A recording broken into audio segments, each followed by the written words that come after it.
For part 3, I go a little bit more in depth with that listening and learning, specifics, how you can do this. Because just saying the words, yeah, you need to listen to your body, it doesn't give much context. It's actually very hard. So today I'm going to go that a little bit deeper into what I am talking about. So if you're new, make sure to scan back to part 1 and part 2. Subscribe to the channel, and what's the word on Spotify? Follow, I guess. Is it follow? Yes. If you're new, follow and subscribe. Listening and learning to your body. Grabbing a pen and a paper is the start to this, because you want to be able to track. If you can't measure it, if you can't track it, then it's really hard to remember it. Because you might be thinking, you do this just in your mind. You might think, okay, I've had this food, these work, they don't. Months later, you probably won't remember that at all. So having it recorded down is the best way for this to work at the start. Now, like I said, if you're new, please listen to part 2, because there isn't much context otherwise going into part 3. So it's very specific. What can we do? So now you've got your pen and a paper. This is the time to really track. Now, I'm not just talking about a day, 2 days, 3 days. I'm talking about a week, a month, 2 months, 3 months, and beyond, because this is a lifelong practice. Of course, you get to the point where you don't need a pen and paper. You've got to a point where you know how certain foods make you feel. You know how certain foods and drinks make your skin feel, and how you react to food, and how you recover at the gym. And, oh, I had a stomach ache with that food or that food group, I'm going to avoid that. You know the cues and everything by now if you've done it for a long period of time. But at the start, pen and a paper. So let's say you're trying the vegetarian diet, which is just vegetables, no meat.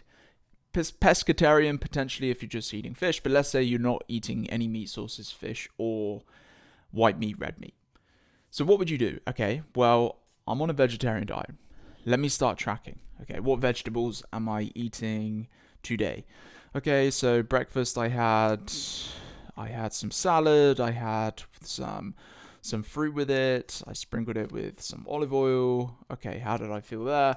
I didn't feel that full there. I could have reached for many other snacks. So at breakfast you would put, okay, didn't feel satiated or didn't feel full.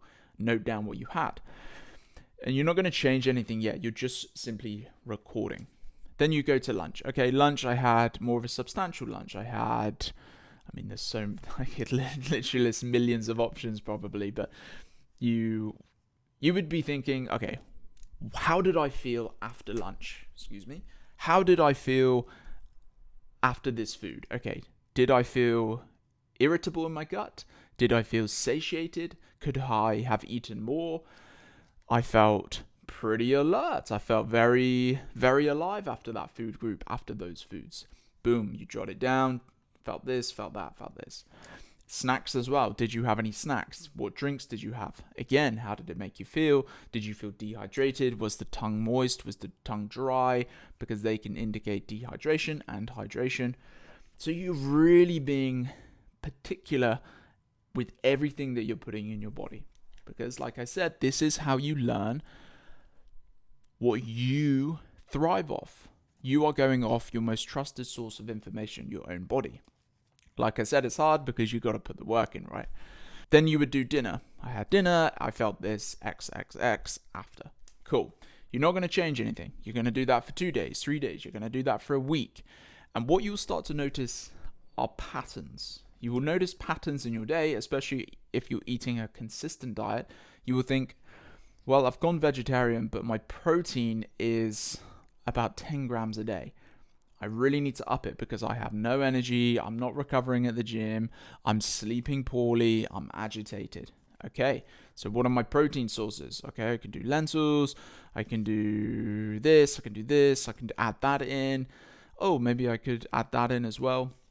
Then you add as you go. Now you're starting to implement change because you've done the groundwork. You've put the work in for you to understand what is missing or what you're having too much of or what isn't working, what is working essentially. And that's just one example of protein. You could be doing a carnivore diet. Let's flip it and say you're just eating meat. Okay, how do I feel just eating meat? I've just been eating eggs, fruit, honey, meat for a month. How do I feel? How has my skin felt? What patterns am I seeing? How am I sleeping? How am I recovering at the gym? What am I like in a relationship? Do I feel more comfortable in my own skin? Am I being nice to my girlfriend or boyfriend, my wife or my husband? You're looking at all areas in your health and the context of your life to gather information to understand, is this diet working? Is this food group working for me? You might think, I am feeling awful. Just eating meat. I need some damn vegetables. So you note down, okay, maybe just meat diet isn't enough. I need to start incorporating vegetables back in. Cool. Then you've realized, hey, I've tried the carnivore diet. It's not for me. You're moving on. And then you might try, and this isn't specific to diet, saying, I'm going to try veggie, vegan, keto, carnivore. You're doing this with food. Let's say you're not doing any diet and you're just eating food. You'd see how meat make. You would feel how meat made. Oh my word, I can't speak. You would feel how meat made you feel. There we go. Fish made you feel. Different types of meat. What did you feel in your gut? How was your digestion?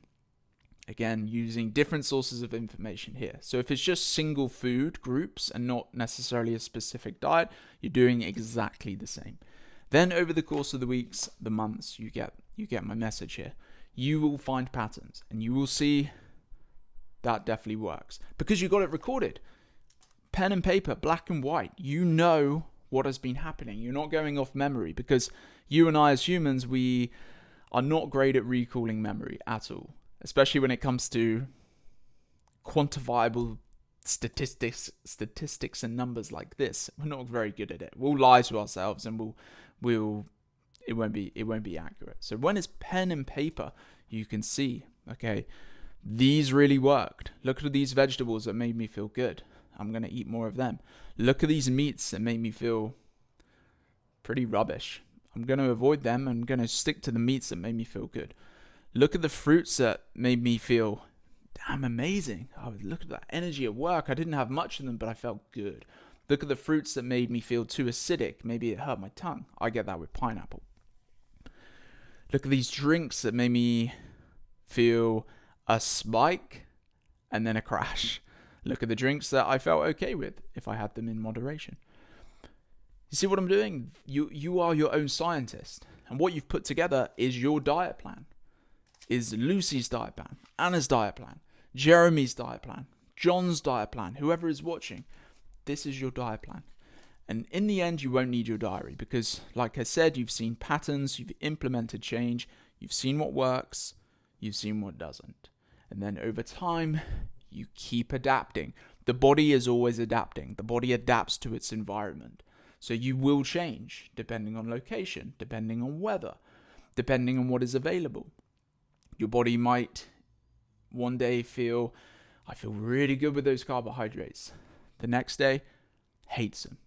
3 weeks ago, let's use me as an example. I've been drinking raw milk for about 8 years. And 3 weeks ago, I had some here in the US in California. Instantly felt rubbish. As soon as I had it, I did not feel good.